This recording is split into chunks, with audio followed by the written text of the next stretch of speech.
Millet Marvels, changing the way world eats by Tenali Double Horse.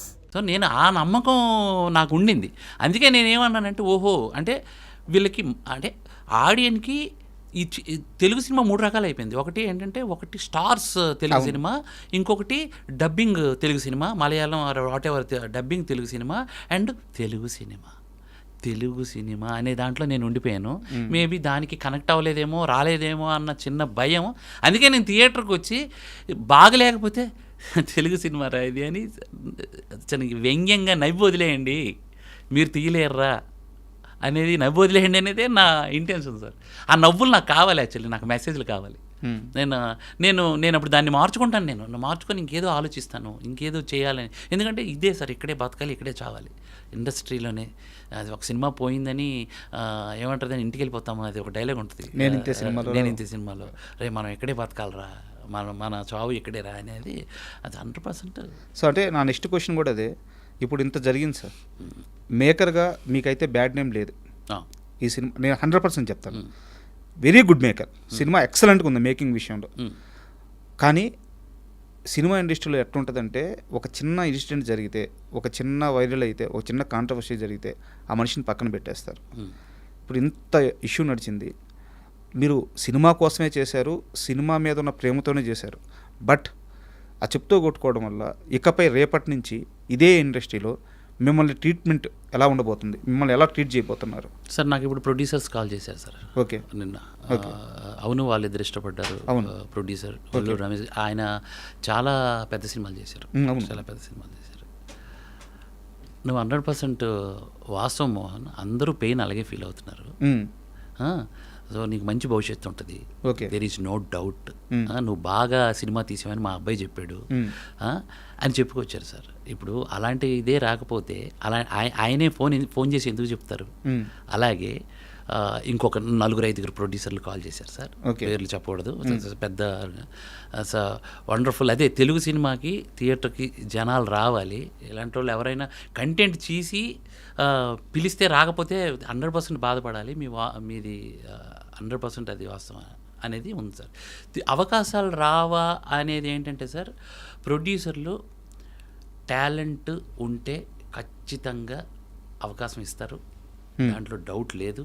నేను ఇప్పుడు తప్పు చేయలేదు, నేనేంటి నా పర్సనల్ నా ఎమోషన్ నేను ఎక్స్ప్రెస్ చేశాను, కానీ తప్పేం లేదు, దాంట్లో తప్పేం లేదు, దాంట్లో తప్పేం లేదు. కానీ ఇది రకంగా నేను చెప్పాలంటే ప్రొడ్యూసర్ కోణంలో ఆలోచించాను సార్. నా ప్రొడ్యూసరు సాయంత్రం, ఇదే ఆదివారం సాయంత్రం కళ్ళలో నీళ్ళు తిప్పుకొని ఇంటికి వెళ్ళిపోయాడు సార్. అతను ఏమైపోతాడని నేను అనుకోవాలి. యాక్చువల్గా మీ వీడియో రిలీజ్ అయిన తర్వాత చాలామంది మొదటగా అనుకుంది ఏంటంటే, అంటే కంటెంట్ పూర్తిగా చూడకముందు మీరు అలా బాధపడుతూ అలా మీ కళ్ళలో నీళ్ళుంటే అనుకుంది ఏంటంటే మీరు నిర్మాత అనుకున్నారు ఫస్ట్. అవును, చాలామంది అనుకున్నారు సార్. నేను చాలా ఎమోషనల్. నేను ఒక నిర్మాత కూడా డబ్బులు లాస్ అవుతున్నాడంటే నేనే తీసుకుంటాను, నేను వదిలిపోను అయ్యో అని, నేను అది ఇచ్చేసుకుంటాను. నాకు అంత బాధ. నేనేంటంటే సార్ నాతో ఏం మాట్లాడలే, విజయ్ గారు కాము ఉన్నారు, ఒక మాట అనలేదు, కళ్ళల్లో కొంచెం నీళ్ళు తిప్పుకొని ఇంటికి వెళ్ళిపోయాడు ఆయన. సో నేనేమంటున్నానంటే సార్, ఇది నేను ప్రొడ్యూసర్ గురించి ఆలోచిస్తున్నాను సార్. ఈరోజు సినిమా బతికితే ప్రొడ్యూసర్ ఇంకో 4 సినిమాలు తీస్తాడు కదా సార్. ఆయన 10 సినిమాలు తీస్తానన్నాడు, ఇంకో 10 మంది డైరెక్టర్లు వస్తారు కదా. ఇప్పుడు నాకు తర్వాత అవకాశం ఇవ్వకుండా చంపేస్తే, ఒకవేళ అలాంటి ఆలోచనే ఉంటే, అలాంటి ఆలోచన 100% ఉండదు sir. There is no doubt. ఎంత అయింది సార్ సినిమాకి ఖర్చు? సినిమాకి 9.5 నుంచి 10 అయింది సార్. ఎంత కలెక్ట్ చేసింది ఇప్పుడు వరకు? అది కలెక్ట్ చేస్తే సినిమా చూశారని అనుకుని ఆ రిజల్ట్ని నేను తీసుకునేవాడిని కదా. అది జనాలు ఉంటే ఆ రిజల్ట్ని తీసుకునేవాడిని కదా, జనాలే లేరు కాబట్టే నేను ఎమోషనల్ అయిపోయాను. సో ఇప్పుడు మీరు పెట్టిన దాంట్లో కొంత పర్సంటేజ్ కూడా రాలేదు, అంతే కదా సార్. ఇప్పుడు ఏంటంటే థియేటర్కి పూర్తిగా వెళ్ళలేదనే బాధ, ఆ బాధకే నేను అంటే ఇప్పుడు మినిమం ఉంటుంది సార్ ఒకటి, అది ఆ నెంబర్ నాకు అంటే టాక్కి నా అనాలిసిస్ నాకు ఉంటుంది. ఒక టాక్కి మినిమం నెంబర్ అనేది ఉంటుంది. ఆ నెంబర్ నాకు కనపడేసరికి సినిమానే సినిమాని చూడకుండా ఫ్లాప్ కేటగిరీలోకి వెళ్ళిపోతుంది. డెడ్ అయిపోయిన సినిమా అన్న భయము, డెడ్ అయిపోయిన సినిమా అసలు నేను ఎంత ఎఫర్ట్స్ పెట్టి మంచి సినిమా తీసి కూడా నేను డెడ్ అయిపోతున్నానన్న ఆవేదన తప్ప నేను ఎవరినైనా ఏమన్నా అన్నానా? నేను ఎవరిని లేదు, ఏ ప్రొడ్యూసర్ని చేయలేదు సార్. ఇక్కడ ఇంకోటి అంటారు, నాకు మంచి థియేటర్లు ఇచ్చారు సార్, మ్మ్. చాలా మంచి థియేటర్లు, మైత్రి మూవీస్ అవును. వాళ్ళు డిస్ట్రిబ్యూషన్. అలాగే ఆంధ్ర సీడెడ్ మొత్తం, Geetha arts Krishna district, Poorvi pictures sir, చాలా పెద్ద వాళ్ళ పేర్లు చెప్తేనే అమ్మో వాళ్ళు చాలా పెద్ద డిస్ట్రిబ్యూటర్లు సార్ అన్నారు. ఈ సినిమా తీసుకున్నారు ఎందుకు అని అంటే ట్రైలర్ చూశారు, ఈ కనెక్ట్ అయితే జనాలు కానీ వస్తే సినిమా కొడతది అనే నమ్మకంతో ఇచ్చారు థియేటర్లు. అవును. ఈ రోజు కూడా చూడండి సార్ థియేటర్లు ఎంత మంచి థియేటర్లు ఉన్నాయో ఆంధ్ర తెలంగాణలో. కాకపోతే సార్ అది నా బాధ ఏంటంటే దీన్ని ఇంకొకటి కూడా సార్, ఇది అంటే ప్రతిసారి నా వైపే నేను మాట్లాడకూడదు. టైటిల్ ఇచ్చేసిందా, డైవర్ట్ చేసేసిందా జనాల్ని, లేదు ఇదేదో అనుకున్నారా, లేకపోతే ప్రమోషనల్ వైజ్ వాళ్ళకి నేను రీచ్ అవ్వలేదా, అంటే మా ప్రొడక్షన్ హౌస్ పెట్టిన డబ్బులు ఇదంతా ఎక్కడో ఎవరో అన్నారు సార్, మీరు మీ ఇంటి ముందు పోస్టర్ అంటించేస్తే పబ్లిసిటీ అయిపోయిందని అనుకున్నారేమో సార్ అని అన్నారు. ఏమో సార్, పబ్లిసిటీ చేసేటప్పుడు ఏంటిది అది, ప్రొడ్యూసర్ ఇంటి ముందు ఒక పోస్టరు, ప్రొడ్యూసర్ వెళ్తున్నప్పుడు దారిలో ఒక టీ కొట్టు దగ్గర అయితే ఒక పోస్టరు, లేకపోతే అక్కడ ఒక క్యారెక్టర్ని పెట్టి మాట్లాడించేస్తే అక్కడ ఏదో ఒకటి మాట్లాడితే పబ్లిసిటీ అయిపోయింది అనుకోవడం తప్పేమో సార్. నా దృష్టిలో అయితే నా వరకు అయితే రాలేదు అన్నోళ్ళు కూడా ఉన్నారు. మీరు నమ్ముతున్నారా మీ ప్రమోషన్ మిస్యూజ్ అయిందని? అంటే ఇంతమంది చెప్పాక నమ్మాలి కదా సార్. ఇంతమంది చెప్పిన తర్వాత నేను నమ్మకపోతే అదే మూర్ఖత్వం. ఇది ఎవరు తప్పు అంటారు?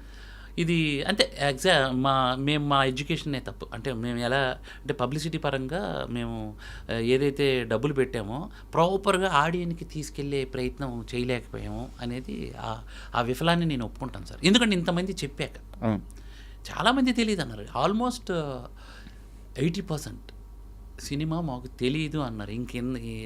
తెలియదు అన్నాక నేను వాదించి అలాంటి తప్పు. నేను అందుకే ఇప్పుడు నేను నేనేంటంటే ఐఎమ్ రియలీ సారీ, ప్రేక్షకుడికి చాలా సారీ చెప్తున్నాను. మీకు నేను రీచ్ అవ్వకుండా నేనేదో ఎమోషనల్ అయిపోయి మిమ్మల్ని బాధ పెట్టేసి నేను ఇచ్చేసాను. I'm really sorry.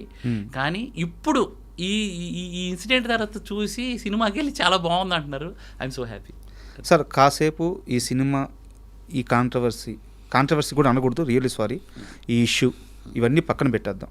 మీరు అదే వీడియోలో ఒక మాట అన్నారు, నా వైఫ్ సినిమాకి వెళ్ళి నేనేమైపోతాననే భయంతో మధ్యలోనే వచ్చేసారు అని చెప్పేసి.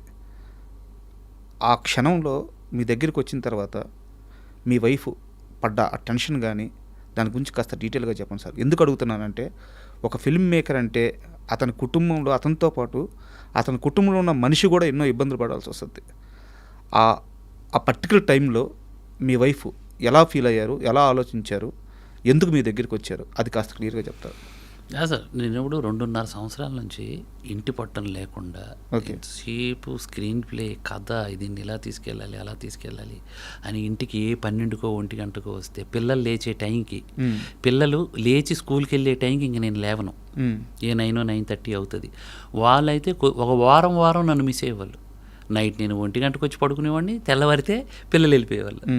మా ఆవిడ ఒక టైంలో నువ్వు అంత సినిమా అనే కానీ మమ్మల్ని పట్టించుకోవట్లేదు మోహన్జీ నువ్వు, మోహన్జీ అంటుంది మా ఆవిడ, పట్టించుకోవట్లేదు మోహన్జీ నువ్వు అని అంటే, దాన్ని కూడా ఒకరోజు మా ఆవిడకి విపరీతమైన జ్వరం అయితే హాస్పిటల్కి వెళ్ళి వచ్చేసే అన్నాను, కానీ నేను నిన్ను హాస్పిటల్కి తీసుకెళ్తానని అలా.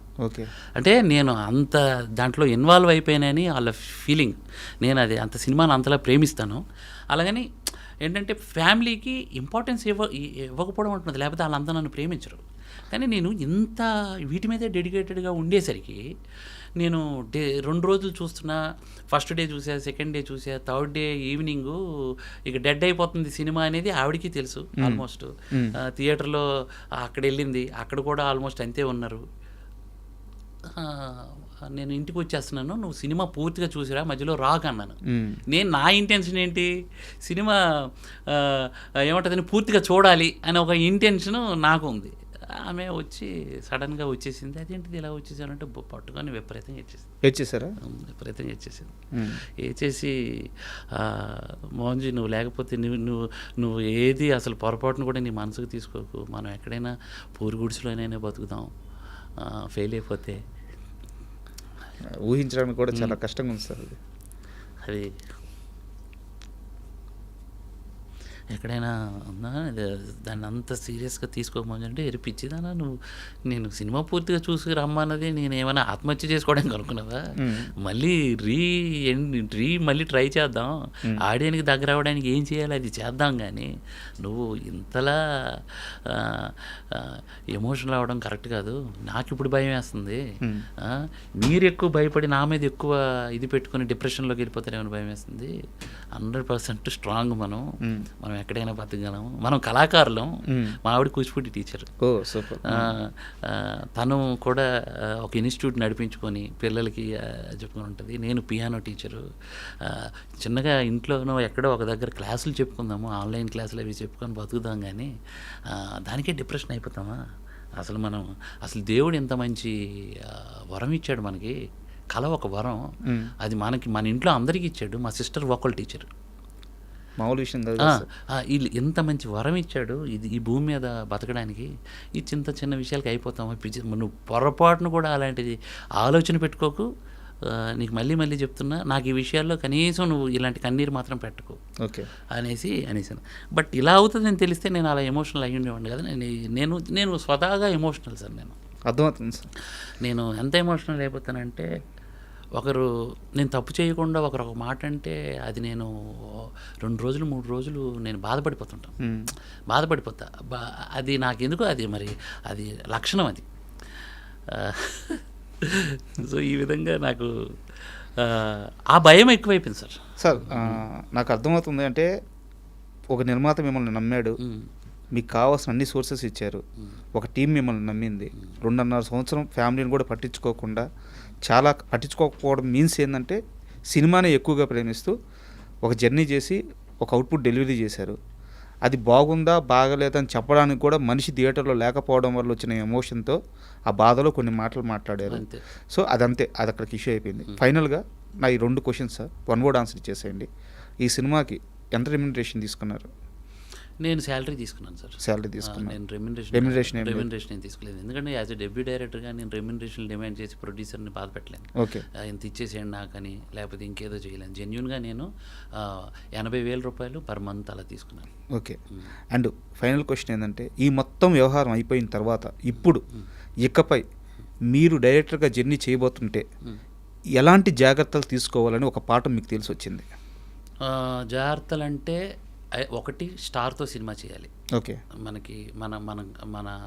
మనం ఏదైనా చేసి పెద్ద star, big star, top stars అంటే 1, 2, 3 అనేది ఉంటుంది ప్లేస్.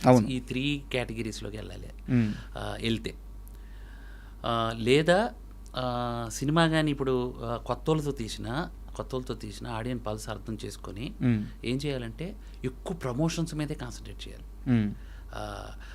నువ్వు ఎంత పెద్ద మేకింగ్ తీస్తున్నావు, ఎన్ని కోట్లు ఖర్చు పెడుతున్నావు అనేది కాదు, ఫస్ట్ ప్రమోషన్స్. ఎందుకంటే రివర్స్ రావాలి.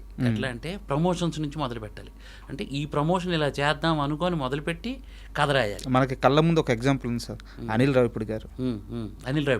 అవును, ఎగ్జాక్ట్లీ. ఆయన అయితే సినిమా రన్ అవుతుంటేనే ఏదో ఒకటి చేస్తున్నారు. డే వన్ నుంచి ఇప్పుడు చిరంజీవి గారి అది కూడా అలాగే చేస్తున్నారు. నేను ఏమంటున్నానంటే, ప్రమోషనల్ స్ట్రాటజీ ముందే ప్లాన్ చేసుకోవాలి. ఈ సినిమాతో నాకు వచ్చిన ఎక్స్పీరియన్స్ అది మనం రెడీ చేసుకొని, దీనికి బడ్జెట్ ఈ కేటగిరీ ఇలా వెళ్దాం టోటల్ బడ్జెట్ ఫిక్స్ చేసుకొని ఇక్కడి నుంచి మొదలెట్టి సినిమాని ఏం చేస్తారో మీరు కంట్రోల్ చేసుకోండి. ఏది బడ్జెట్ కంట్రోల్, ఎక్కువ వెళ్ళిపోకుండా. ప్రొడ్యూసర్ పొటెన్షియల్ని ఫస్ట్ బ్రెయిన్లో మనం తీసుకోవాలి. లేదా ఆయన చెప్పలేక మొహమాటం ఉంటుంది కొంతమందికి, మొహమాటంతో ఏం చేస్తారు, పర్లేదు అది ఇది అని అంటారు. సో వాళ్ళని ఏంటంటే అబ్జర్వ్ చేసి రియల్గా అడిగేసి ఈ బడ్జెట్ని కంప్రెస్ చేసుకొని పబ్లిసిటీకి బాగా జనాల్లోకి తీసుకెళ్ళడానికి మీరు ఎంత ప్రయత్నం చేస్తారో చేస్తే ఖచ్చితంగా సినిమా వెళ్తుంది. సో నేను నేర్చుకున్నది అది. నేను చిన్న సినిమా చేసినా ఈసారి చేసేది అది. ఓకే. ఈ 3 సార్. ఇంకొకటి నేను కూడా ఛాలెంజ్ ఎందుకు తీసుకున్నాను అని అంటే, మలయాళం వెళ్ళిపోయి సినిమా తీస్తే కొంచెం బడ్జెట్ ఇక్కడ 10 కోట్లు అయితే అక్కడ 5 కోట్లు అయిపోతుంది సార్. ఎందుకంటే అక్కడ కాల్ షీట్స్ వేరు, అక్కడ బత్తాలు వేరు, అక్కడ ఉన్న చిన్న ఇండస్ట్రీ, ఇది పెద్ద ఇండస్ట్రీ. సో దానివల్ల ఆ ఎమోషనల్గా కూడా ఉంది. ఇంకొకటి థింగ్ ఏంటంటే, మలయాళం కంటెంట్లు ఎక్కడైనా నడుస్తున్నాయి, పోతే ఎవరు చూడరు, కానీ బట్ పర్సంటేజ్ ఆఫ్ కూడా చాలా ఫెయిల్యూర్లు ఉన్నాయి. ఉంటాయి. మరి అంటే నేను ఫైనల్గా మీకు చెప్పేది ఏంటంటే మీరు ఎక్కడికి పోవద్దు. మీరు మంచి మేకర్, మంచి ఫిలిం మేకర్, మీ మేకింగ్ చూశాను. సో మీలో విషయం ఉంది, దమ్ము ఉంది. ఒక సినిమా ఫెయిల్ అయింది అంతే, ఏం జరగల మీ లైఫ్లో. ఒక అటెంప్ట్ ఫెయిల్ అయింది అంతే. మీరు మళ్ళీ బౌన్స్ బ్యాక్ అవ్వాలి, మళ్ళీ ఓ మంచి సినిమా తీయాలి. 100%. ఆ సినిమా హిట్ అయిన తర్వాత మనం ఇలాగే కూర్చొని మనం సక్సెస్ ఇంటర్వ్యూ చేద్దామని చెప్పి మనస్ఫూర్తిగా కోరుకుంటున్నాను. And thank you. Thank you sir, thank you so much. And don't forget to subscribe to iDream. And for more videos, Please subscribe to iDream. Please subscribe to iDream. Please subscribe iDreams. And please subscribe to iDream. For more videos, subscribe to iDream. please like, share, and subscribe to the channel. Congratulations, iDream. Subscribe to iDream. Subscribe to iDream. So, subscribe to iDream Media. iDream team అందరికి huge congratulations. Please subscribe iDream Media. Please subscribe to iDream. Subscribe iDream. Please subscribe to iDream. iDream అంటే నా కళల ఛానల్ను subscribe చేసుకున్న నోరు తిరుగుతలేదు, మీరైతే గంట గుర్తు కొట్టండి. For more such videos, please subscribe to iDream. Subscribe to iDream. Please subscribe to iDream. Please subscribe iDream Media. Please do subscribe to iDream. Please subscribe to iDream Media. For best entertainment and information, please subscribe iDream.